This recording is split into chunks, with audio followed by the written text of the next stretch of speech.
पाटणे गेले आहेत.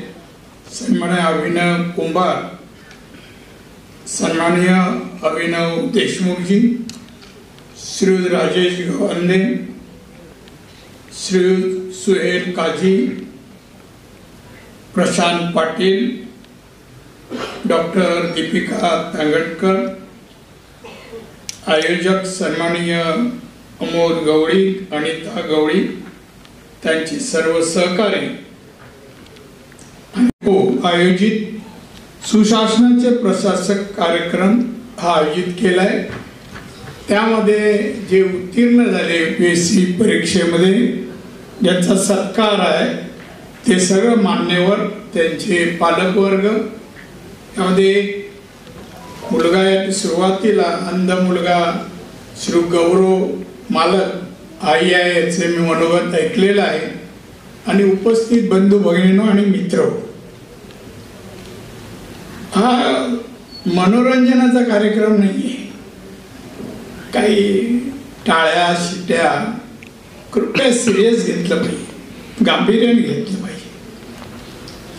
आज प्रशासनातील अधिकारी झालेल्या लोकांचा आपण सत्कार करतोय. सत्कार शब्दाला फार अर्थ आहे. सत्कार कोणाचा होतो? त्या माणसाचा होतो, जरूर होतो. तो दिसण्यावर होतो, उंच आहे, कमी उंचीचा होतो, नाही, गुणाचा सत्कार.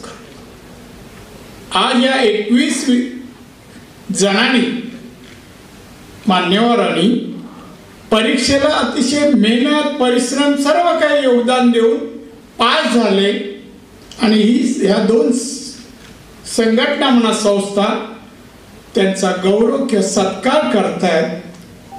आणि जमलेल्या लोकांनी त्या सत्कारातून बोध घ्यावा. तर सत्काराचा अर्थ जो आहे तर सत्कारातून दुसऱ्यांना बोध घ्यावा. आज इथे 200-400 नाही तर मीडियाद्वारे लाखो करोडो लोकांपर्यंत तो बोध जावा की बघा आज सत्कार या व्यासपीठावर केला. नारायण राणे आणि वेगवेगळे कमिशनर आयुक्त या लोकांनी केला. आपला कधी होईल असं अभ्यास करणाऱ्यांना वाटावं. त्यासाठी हे कार्यक्रम अति महत्त्वाचेच. आणि म्हणून सत्काराच्या वातावरणात होणं आवश्यक आहे असं मला वाटतं. आमच्या बऱ्याच अधिकारी वर्ग आहेत. बऱ्याच जणांनी मला म्हणजे कौतुकच केलं असं आपण म्हणून मी आभार व्यक्त करेन. तुमचे धन्यवाद तुम्हाला लोकांना देईन. मी बरेच वर्ष प्रशासन जवळून पाहणाऱ्यापैकी एक आहे. सलग 39 वर्ष मला झाली. मी कुठे ना कुठे पदावर आहे.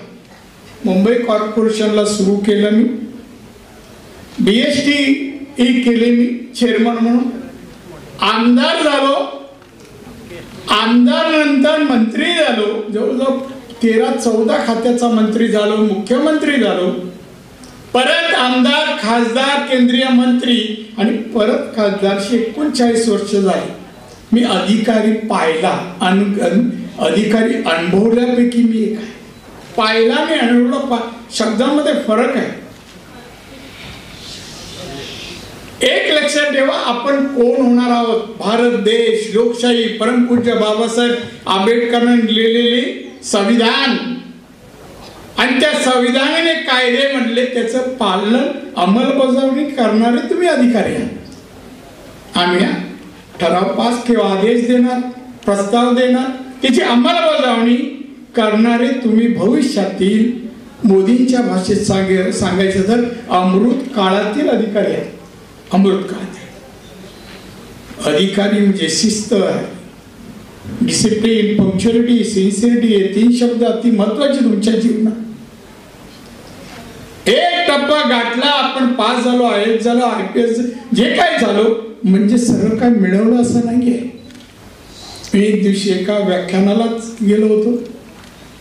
ते व्याख्यान करते नुकते फॉरेनला जाऊन आलेले होते, नेते होते ते, आणि मी नवीन होतो.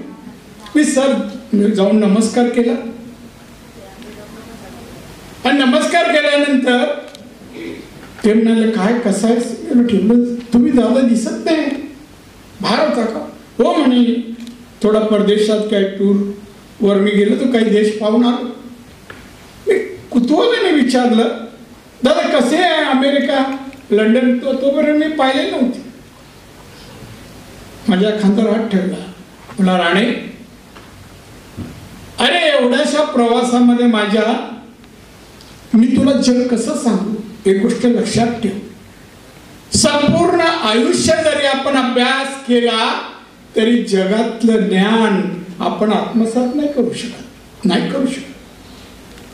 त्या मिळवला म्हणून आनंद जरूर करा, सेलिब्रेटही करा, पण आपली मोठी जबाबदारी आपल्यावर येणार आहे. हे देश भारत, लोकशाहीचा भारत देश, 140 कोटी जनता, याच्यामध्ये आता मोदी मंडळ, मला गुजराती अध्यक्ष होते, त्यांनी मला बोलून घेतलं, राणे तू कापसात PhD केली का? मी नाही सर. अरे तू कोकणातला, तू आमच्या इकडे जळगाव किंवा विदर्भाच्या कापसावर कसं काय बोलू शकतो? मग त्यांना मी सांगितलं कसं बोलू शकतो. 3 दिवस मी नागपूरला जाऊन राहिलो, 3 दिवस 2 एक्सपर्टने बोलवलं. मी म्हटलं साहेब मला या विषयावर बोलायचं आहे आणि मला तुम्ही सांगा, कापसाच्या जातीपासून सांगा, कपड्यापर्यंत सांगा सर.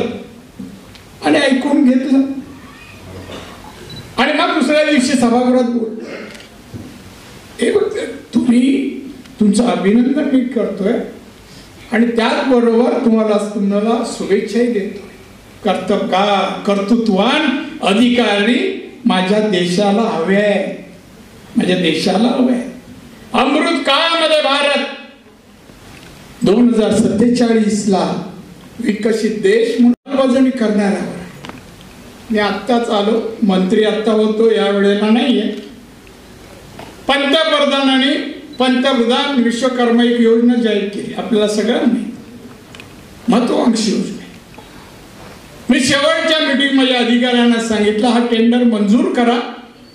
17 सप्टेंबर पंतप्रधानांचं वाढदिवस आहे, त्यामध्ये अंमल झालेली आपल्याला दिसायला पाहिजे, पसायला पाहिजे. आणि तेवढ्यात निवडणूक झाली, आचारसंहिता आली आणि दुसरे मंत्री.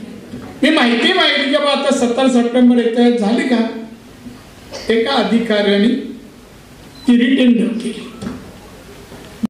अशी आपण अधिकारी आहोत, महाराष्ट्राचे आहोत, छत्रपतींचा महाराष्ट्र आहे, परंतु आपले आंबेडकर साहेबांचा महाराष्ट्र आहे.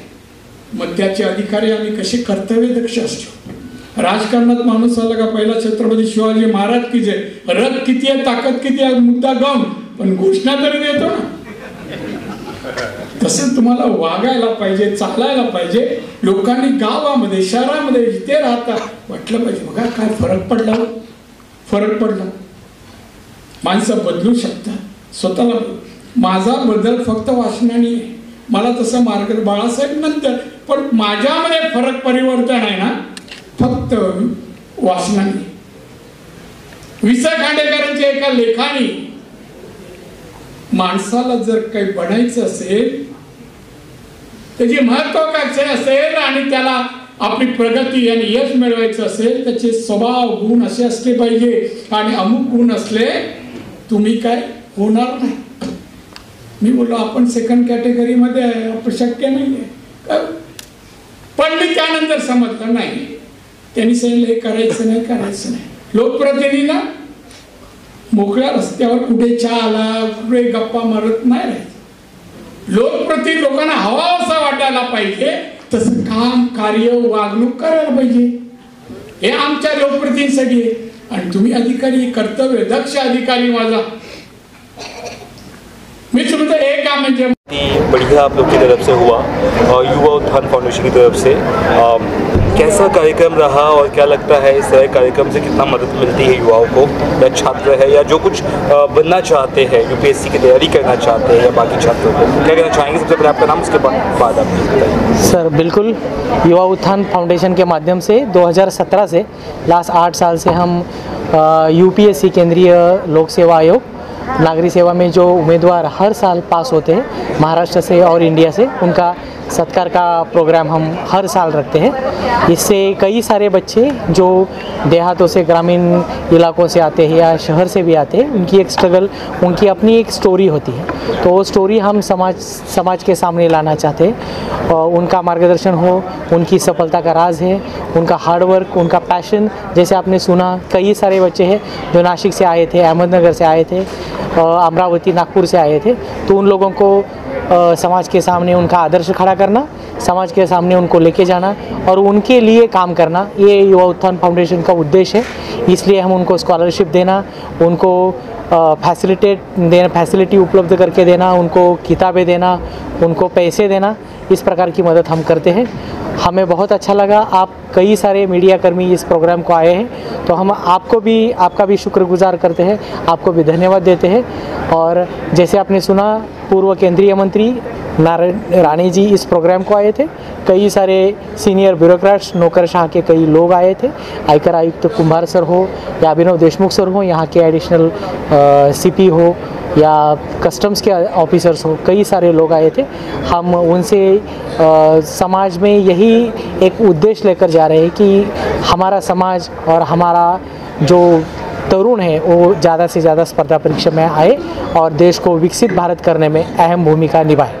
सर एक चीज़ मैंने देखा सर, नारायण साहब ने जो किस तरह के IAS हमारे आगे होना चाहिए, किस तरह भाषण देना चाहिए, किस तरह का अपने आप को दिखाना चाहिए, उन्होंने एक सबक सिखाया, मतलब एक बेहतर दिशा दिखाया उन्होंने। कैसा लगा आप लोग? राणे सर अपने आप में एक कहानी है आदर्श प्रशासक की।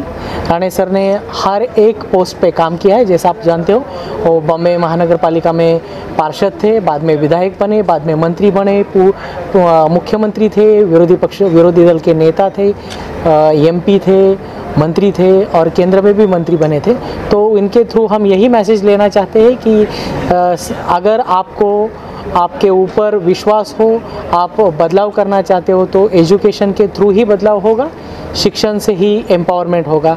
इसी उद्देश्य से हम काम कर रहे हैं। आप कुछ बोलना चाहते सर? जी, आप तो जैसे हमारे योगेश बिराजदार जी है और ये हमारे दूसरे साथी है, ये भी आपके साथ बात करेंगे। जी प्लीज सर। एक लाइन कुछ बताइए सर। नहीं, युवा उत्थान फाउंडेशन जो हमारी टीम है, ये टीम वर्क है, जो हर साल हम एक प्रोग्राम ऑर्गेनाइज करते हैं और टीम वर्क करते हैं, तो हमें बहुत अच्छा लगता है कि हर year, every year we should arrange this programme and motivate the people and student.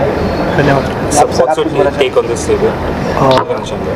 मैं मराठी में बात करना चाहता चलिए म्हणजे युवा उत्थान फाउंडेशनच्या द्वारे जे UPSC अपेअरिंग कॅन्डिडेट्स आहेत त्यांचं मनोबल आपण जास्त स्ट्रॉंग करायची आमची इच्छा आहे आणि त्यांच्या स्टोरीजमधून अजून जे अपेअरिंग